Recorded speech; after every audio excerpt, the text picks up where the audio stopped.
Ce qui avait commencé comme une journée joyeuse au parc s'est transformé en cauchemar pour la petite Sofia, âgée de 7 ans, et pour sa famille. Lorsqu'un policier a bloqué son fauteuil roulant, la frustration s'est transformée en quelque chose de bien pire. Il l'a frappée devant des témoins stupéfaits, complètement inconscients que le père de Sofia était un agent du FBI. Ce qui s'est produit ensuite a déclenché l'indignation, alimenté une quête de justice et laissé un message puissant sur la nécessité de s'opposer à ceux qui abusent de leur pouvoir. Restez avec nous pour découvrir comment cette histoire remarquable se termine et dites-nous d'où vous nous écoutez. Le soleil chaud de l'été brillait au-dessus de Humboldt Park à Chicago, où le festival annuel du lac battait son plein. L'air était rempli de l'odeur du pop-corn, des sons animés de la musique et des bavardages excités des familles profitant de la journée. Sofia Ramirez, 7 ans, souriait alors qu'elle avançait dans son fauteuil roulant le long du chemin de gravier, les yeux brillants d'enthousiasme tandis qu'elle observait les stands colorés autour d'elle. Sa mère, Isabella, gardait un œil attentif, fière de l'indépendance de sa fille. Sofia était une fillette vive et pleine d'énergie, son fauteuil décoré d'autocollants de ses personnages préférés, un rappel qu'elle était tout aussi pétillante que n'importe quel enfant du festival. « Maman, on peut aller au terrain de jeu ?»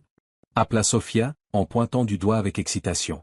Isabella sourit et hocha la tête. « Vas-y, ma chérie. Je te rejoins. » Sofia se dirigea vers l'avant, le cœur débordant d'excitation alors qu'elle se frayait un chemin vers l'aire de jeu. Mais sa joie fut de courte durée.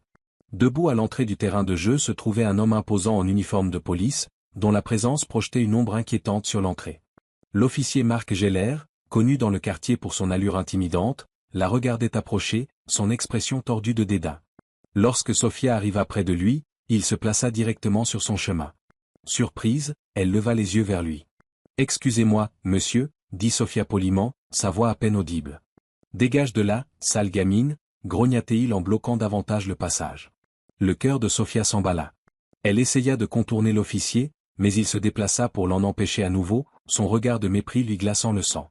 Non loin, l'attention d'Isabella fut attirée par la scène. Ses yeux s'agrandirent lorsqu'elle vit l'officier confronter sa fille.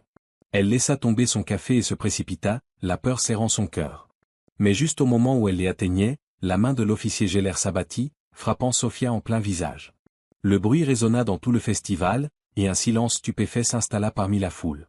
La gifle retentit comme un coup de feu. Pendant un instant, l'atmosphère joyeuse du festival fut remplacée par un silence lourd et glacial. Sofia porta instinctivement la main à sa joue, les larmes coulant alors qu'elle fixait l'officier, incrédule. Le choc d'Isabella se transforma rapidement en fureur. Elle se plaça entre sa fille et l'officier, les poings serrés, la voix tremblante de colère contenue. « Mais qu'est-ce qui ne va pas chez vous ?» cria-t-elle en le fixant droit dans les yeux. « C'est une enfant. Comment osez-vous » L'expression de Geller changea, mais au lieu du remords, il afficha un air de défi, ses lèvres se tordant en un rictus. « Ne vous mêlez pas de ça » cracha-t-il, tentant d'intimider Isabella. Mais Isabella ne recula pas. « Vous pensez pouvoir frapper ma fille et vous en sortir comme ça » hurla-t-elle. « Je vous jure que vous répondrez de vos actes. » Désormais, une foule s'était rassemblée, certains filmant la scène avec leur téléphone. L'indignation parcourut les témoins, et les murmures se transformèrent en cris adressés à l'officier. L'unité soudaine de la foule renforça Isabella, qui resta immobile, la ferveur protectrice d'une mère brûlant dans ses yeux. Les vidéos se propagèrent en ligne comme une traînée de poudre, d'abord localement, puis nationalement, jusqu'à ce que les médias du pays entier s'emparent de l'affaire. Les images montrant l'officier Marc Geller dominant la petite Sofia, lui bloquant le passage, et la frappant en plein visage s'imprimèrent dans la mémoire des spectateurs du monde entier. Dans chaque extrait, l'impact cruel était indéniable, tout comme la confrontation déchirante d'Isabella, sa voix tremblante de fureur alors qu'elle défendait sa fille. En quelques heures, les réseaux sociaux explosaient de hashtags comme #Justice pour Sofia et #Soutien à Sofia. Les gens partageaient leur indignation, leur incrédulité et leur tristesse. Des parents, des personnes handicapées et des victimes de violences policières racontaient leurs propres histoires. La réaction du public fut rapide et furieuse, leurs voix unies dans une même exigence. Justice, responsabilité et changement. Chez elle, Isabella tenait Sofia serrée contre elle, regardant les informations qui diffusaient les images en boucle. Son téléphone vibrait sans cesse, rempli de messages d'amis, de voisins et d'inconnus exprimant leur soutien. Alors qu'elle voyait l'histoire de Sofia déclencher une conversation nationale, Isabella oscillait entre colère et détermination. Elle savait que leur vie avait changé à jamais, mais elle y voyait aussi une autre lueur, l'espoir. Le courage de Sofia, sa résistance face à la cruauté, inspirait désormais des milliers de personnes. 3 jours après l'incident, Isabella reçut un courriel d'un groupe de coalition pour les droits civils. Ils organisaient un rassemblement en soutien à Sofia, sur Daley Plaza, dans le centre de Chicago. Des centaines de personnes étaient attendues, et ils voulaient qu'Isabella soit leur principale oratrice. Un frisson d'anxiété la traversa, elle n'était pas habituée à parler en public, encore moins devant une telle foule. Mais en regardant Sofia, endormie sur ses genoux, elle comprit qu'elle ne pouvait pas rester silencieuse. Elle devait parler pour sa fille, et pour toutes les familles touchées par l'injustice. Le jour du rassemblement, Isabella et Sofia arrivèrent pour découvrir Daley Plaza bondé de monde. La foule s'étendait sur toute la place, brandissant des pancartes « Justice pour Sofia »,« Protéger nos enfants » et « Fin aux violences policières ». Beaucoup portaient des t-shirts au nom de Sofia, tandis que d'autres tenaient des photos de leurs propres enfants, venus montrer leur solidarité. L'énergie dans l'air était électrique. Isabella balaya la foule du regard, une mer de visages unis par une même cause, et sentit une vague écrasante de gratitude et de fierté. Sofia, à ses côtés, semblait émerveillée, serrant la main de sa mère tandis qu'elle se frayait un chemin jusqu'à la scène. Isabella prit une grande inspiration en s'avançant vers le micro. Son cœur battait vite, mais lorsqu'elle regarda la foule, elle y vit de la compassion, de l'empathie. Elle inspira encore une fois, la main de Sofia serrée dans la sienne, elle commença. « Ma fille, entama-t-elle, sa voix résonnant sur la place, n'est pas une menace. C'est une enfant qui voulait simplement jouer, une enfant qui voulait profiter d'une journée ensoleillée avec ses amis et sa famille. » Sa voix se renforça, steady mais teintée de douleur. Mais ce jour-là, quelqu'un qui était censé la protéger a choisi de lui faire du mal. Les murmures de la foule cessèrent.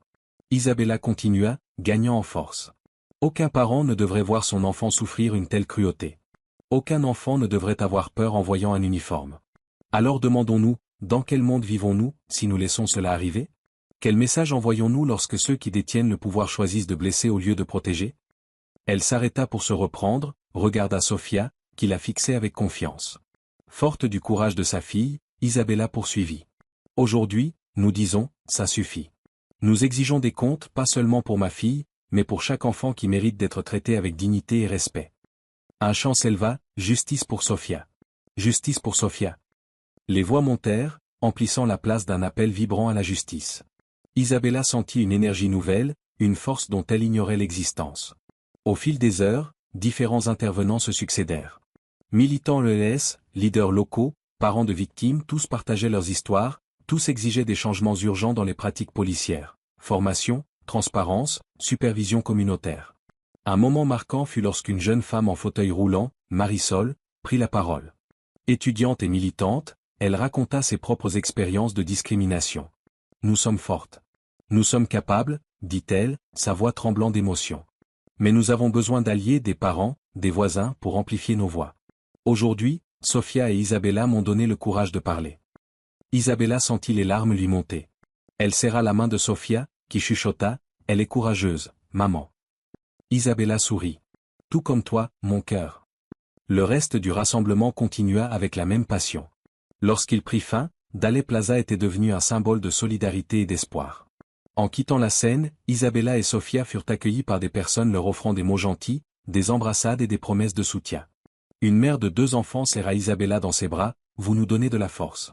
Nous sommes avec vous. » Ce soir-là, Isabella et Sofia regardèrent les informations. Les reportages montraient la foule immense, les discours, les larmes, l'unité.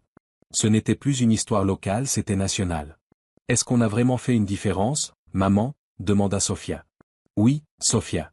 On a fait une différence. Et on va continuer. Ensemble. » Le procès de l'officier Marc Geller commença un mois plus tard, sous une attention médiatique intense.